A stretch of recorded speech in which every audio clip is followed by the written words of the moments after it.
If you're lucky enough to call the gem state home, some of the world's most mesmerizing geological relics can be found all around you. One of my own undeniable favorites is craters of the moon.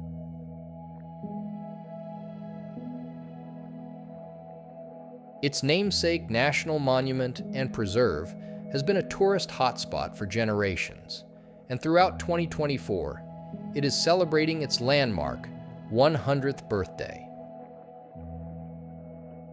The entire lava field covers 1,100 square miles of the eastern Snake River Plain.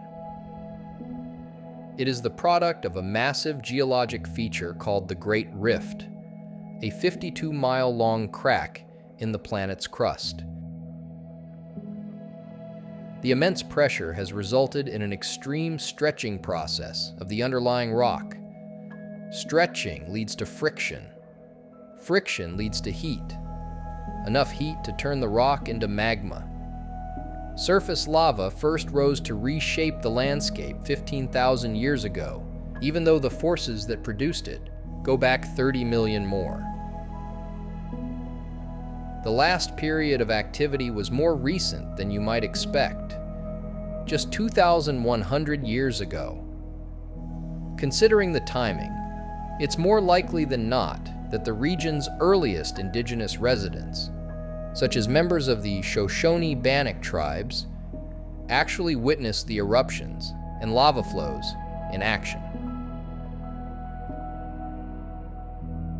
According to researchers with the National Park Service, more activity is likely to occur in the future. In fact, it's already overdue. Researchers peg the seismic cycles to occur in roughly 2,000-year intervals. For some possible proof in the geological pudding, the colossal forces at work can even be traced to contemporary events, like a massive 6.9 magnitude earthquake that rattled Mount Bora in 1983.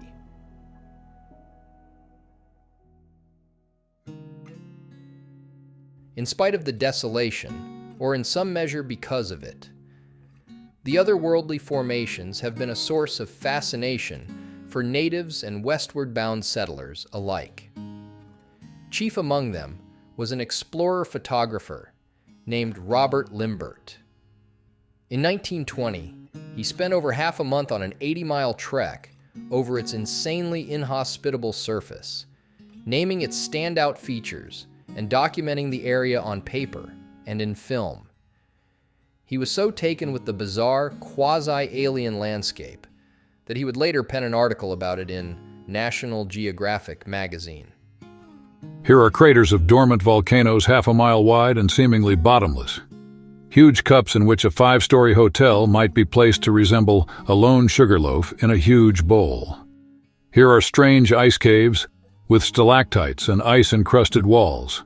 Caves that contain as much ice in the middle of August as they do in the winter. He originally coined the vast volcanic field as the Valley of the Moon.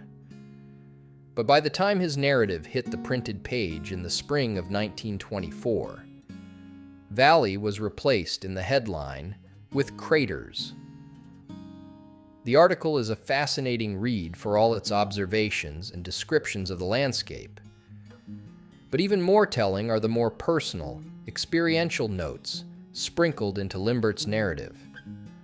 I noticed a hole 15 feet wide and 10 feet deep, evidently caused by the cave-in of the roof of some underground passage. Happening to look down, I saw a mountain sheep's skeleton, with the horns in a good state of preservation. Carelessly, I laid aside my gun, camera, and canteen, and jumped down. After looking the horns over, I started to climb out, and found that the farthest I could reach lacked about 4 feet of the top. To be frank, I had some very queer thoughts, chief of which was, will anybody ever find me, or shall I, like the sheep, lie here for years? Just as the Great Rift triggered a geologic process to transform the Snake River Plain, Limbert's article became a seismic cultural event that piqued interest from scientists and fascination from the public at large. By early summer of 1924, President Calvin Coolidge had issued a proclamation officially establishing the Craters of the Moon National Monument.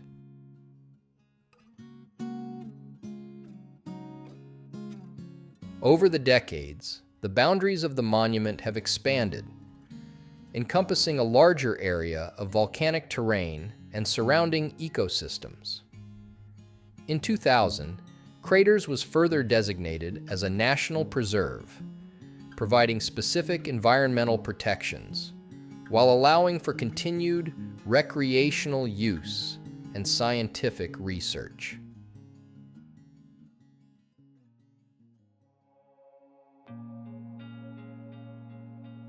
On a personal note, it was also about this time that I made my own pilgrimage to the area, and like so many of the preserve's 200,000 annual visitors, I fell in love with its weird and scenic atmosphere from the moment I first hit the loop road. By the time my daughters could handle the trails, I had visited the preserve over a dozen times.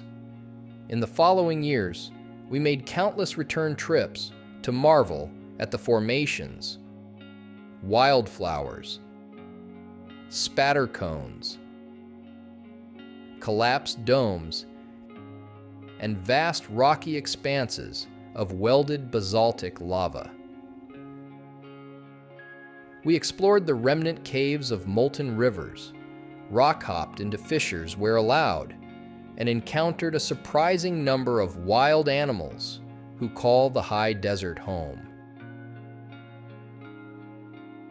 On weekday summer evenings, when the 90-minute jaunt seemed too far, we found a similar outlet for adventure at Hell's Half Acre, a satellite lava field only 20 miles west of Idaho Falls. Just like at the preserve, the mind-boggling surface proved to be as surreal as it was unforgiving. Every trip to Hell's Half Acre became a new challenge to go in further and delve deeper. Once nondescript natural features had gradually become recognizable. Like Mr. Limbert and other explorers of yore, we felt compelled to start naming things.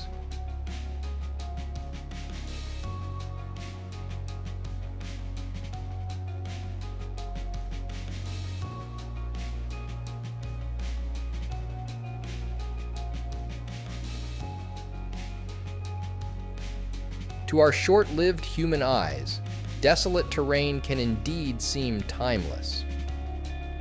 And I'm constantly reminded of the disparity between the swift aging of the explorers and the relative permanence of the explored.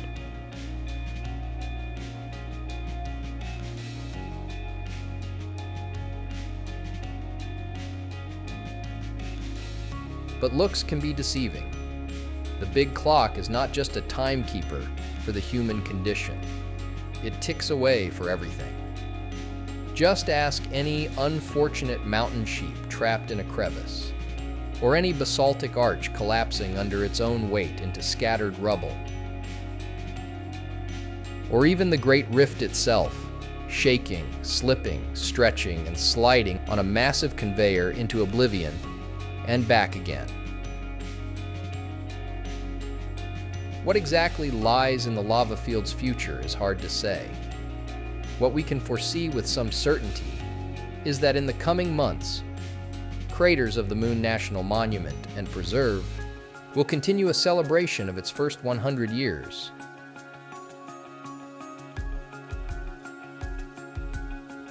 The presentations and programs will surely educate and entertain, but make sure to carve out time in your visit to discover the majesty of the preserve on your own schedule. Traverse the designated trails. Take in the vistas. Read the signage. Marvel at the ancient flows and towering relics of the planet's chaotic past.